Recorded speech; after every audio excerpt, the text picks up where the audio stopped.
Après des mois de fermeture, les cinémas réouvrent enfin. Hey les geeks, c'est Mathéo et on se retrouve pour une toute nouvelle vidéo. Aujourd'hui, on va parler de ce qu'on va pouvoir voir au cinéma cet été. Une vidéo qui m'a été beaucoup réclamée et faut dire qu'avec tous les reports, on a eu un peu du mal à suivre. Alors même si je le précise quand même, il y a des changements qui restent possibles, un autre report ou une sortie avancée, bon bah ça peut arriver. S'il y a du nouveau, je vous tiens au courant évidemment sur la chaîne, d'où l'intérêt de s'abonner. Et dernière précision, avant enfin de rentrer dans le vif du sujet, je parlerai uniquement des films qui sortiront au cinéma, ceux qui vont sortir donc exclusivement sur Netflix, Disney+, etc. On en parlera plus tard. Ah et dernière précision, je vais parler là uniquement de certains films qui sortent cet été et pas tous, ce serait juste impossible.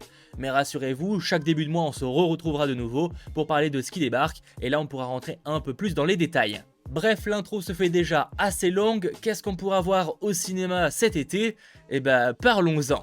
On commencera donc le 19 mai avec la réouverture des salles, avec mine de rien beaucoup de choses. Alors j'ai sélectionné uniquement quelques films, côté production française par exemple, quelque chose à surveiller, Le Dernier Voyage, film SF. Donc déjà on n'a pas beaucoup de films SF français, donc c'est toujours cool de s'y pencher, au moins de s'y intéresser. Ça va se passer dans un futur proche où une lune va changer brusquement de trajectoire et foncer droit sur la Terre. Et le seul astronaute capable de la détruire refuse de le faire. Il est alors traqué par tous. Autre programme français également, Mandibule, le nouveau Quentin Dupieux avec, entre autres au casting, le duo du Palmacho, deux amis simples d'esprit qui vont trouver une mouche géante et se mettre en tête de gagner de l'argent avec. Côté sortie américaine, disponible depuis fin 2020 aux US, il débarque enfin en France, sort Tom and Jerry, oui, mi-live, mi-animation. Nos deux personnages vont aller lire domicile dans un hôtel new-yorkais au détriment de son patron qui ne les accepte pas forcément. On aura aussi le film oscarisé Promising Young Woman qu'il faut vraiment surveiller. La semaine suivante, le 26 mai, juste un film que j'ai sélectionné, un thriller SF du nom de Voyagers, sur 30 enfants qui sont en fait envoyés dans l'espace dans le but de peupler une planète récemment découverte. Mais un mystérieux événement va livrer à eux-mêmes les différents passagers. On continue cet été en beauté en juin avec le 2, la sortie notamment de Nobody avec Bob Odenkirk, star de Better Call Saul mais forcément aussi de Breaking Bad. C'est un film d'action sur un homme fuyant toute violence qui va finalement péter un plomb et tout faire pour protéger sa famille. Ce qui nous conduit au 9 juin avec la sortie d'un film très attendu, comme beaucoup de la liste, Conjuring 3 sous l'emprise du diable, troisième opus de la saga Conjuring, autre affaire des Warren, sûrement l'une d'ailleurs des plus terrifiantes. Un homme soupçonné de meurtre qui affirme qu'il l'a fait en étant possédé par le diable. Les Warren vont mener l'enquête, dans une histoire qui promet d'être terrifiante. Autre production, et là aucun doute que ce sera réussi, c'est Nomadland. Alors oui, je sais qu'il est disponible dans la plupart des pays du monde, mais il arrive enfin en France. C'est le grand gagnant des Oscars, il a eu d'ailleurs plusieurs prix à ce moment-là. C'est réalisé par Chloé Zhao, que l'on retrouvera également cette année, à la tête de la réalisation du film Marvel's Eternals. On en revient un peu au film horrifique entre guillemets, sortira le 16 juin et c'est très attendu, il faut le chuchoter sans un bruit d'eux. Bon, on va peut-être arrêter parce qu'on dirait un petit peu de l'ASMR. John Krasinski et Emily Blunt sont évidemment de retour dans cette suite, épaulés cette fois par Cillian Murphy, une production à ne surtout pas manquer pour les fans du premier film. A l'inverse, lui le bruit, il ne va pas s'en soucier, après l'excellent The Gentleman, Guy Ritchie est de retour avec le remake d'un film français, oui ce n'est pas une vanne, son titre aujourd'hui Un homme en colère et on y retrouve en tête d'affiche Jason Statham qui y incarne un convoyeur de fonds discret qui va surprendre ses collègues par ses aptitudes à se battre. Là aussi, bien après la sortie américaine, sortira le 23 juin cette fois le Disney Cruella. Emma Stone y incarnera la célèbre méchante Disney vue dans les seins dalmatiens. Suivez sa montée en folie et rassurez-vous, il y aura aussi quelques musiques. D'ailleurs, bonne transition, mais également le 23 juin sortira une comédie musicale pour l'été, D'où l'on vient, réalisée par John M. Chu, à qui l'on doit entre autres récemment Crazy Rich Asians. Ça va nous plonger au cœur de la communauté dominicaine aux États-Unis avec un jeune homme qui rêve d'ouvrir sa propre société.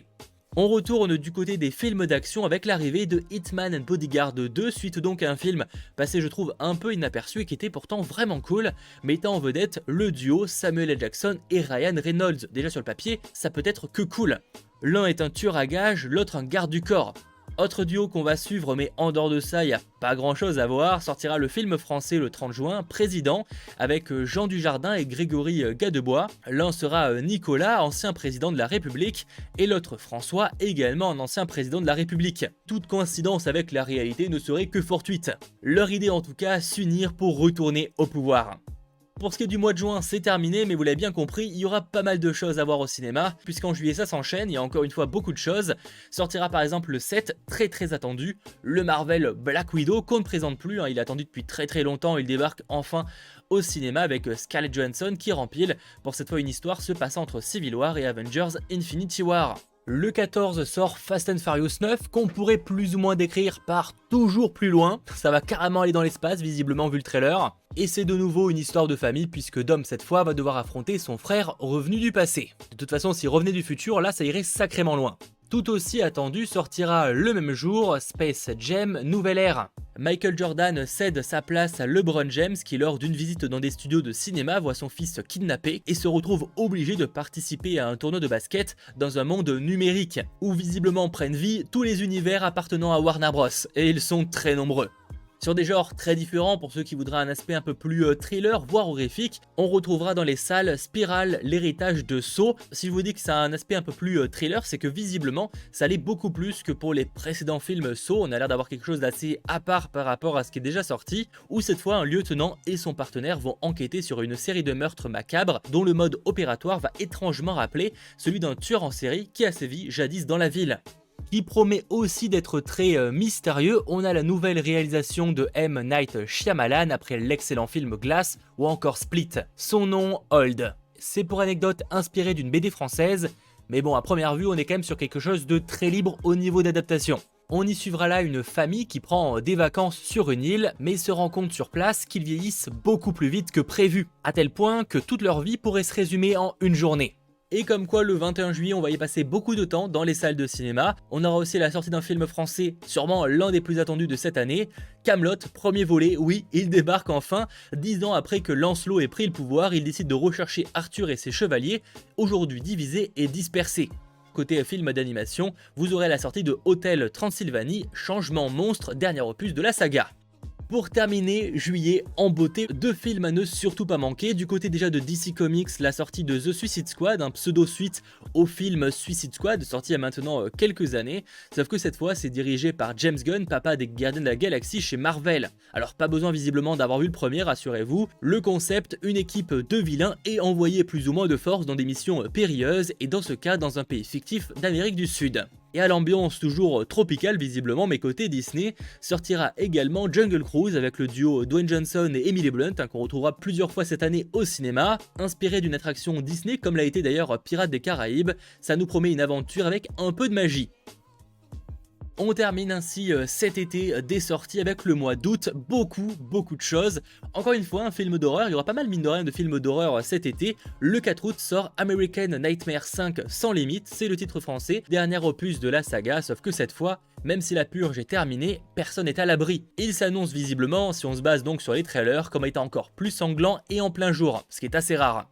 Toujours le 4 août, vous retrouvez un autre film français, là aussi très attendu par les fans des deux premiers films sortis à mine de rien quand même quelques années, OSS 117, Alerte rouge en Afrique noire, troisième opus signant donc le retour de Jean Dujardin dans la peau du célèbre OSS 117, pour cette toute nouvelle mission qui s'annonce encore plus délicate et surtout torride, il va être contraint de faire équipe avec un nouveau jeune collègue. J'en oublie pas non plus la sortie du film Chaos Walking, déjà disponible aux US et dans certains pays du monde, avec le duo Tom Holland et Daisy Ridley. Voilà un monde où ne vivent que des hommes et où les pensées sont entendues par tous.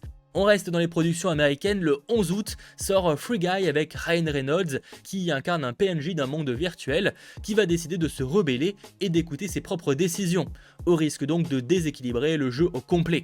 Bordel que j'ai hâte de voir ce film, en plus ça fait très longtemps là aussi qu'il devait sortir. D'ailleurs on pourrait plus ou moins résumer que tous les films qui sortent cet été, c'était ce qui aurait dû sortir en 2020. Le 18 août vous retrouverez le film G.I. Joe Snake Eyes, film d'action donc dans l'univers de G.I. Joe, dont la bande-annonce est sortie récemment, et visiblement pas besoin d'avoir vu les précédents films G.I. Joe, on serait sur quelque chose d'assez à part. Pour conclure l'été en beauté, on arrive le 25 août avec encore un film d'horreur, oui, la sortie de Candyman, remake d'un film d'épouvante sorti en 92, avec cette fois Yahya Abdul-Mateen 2.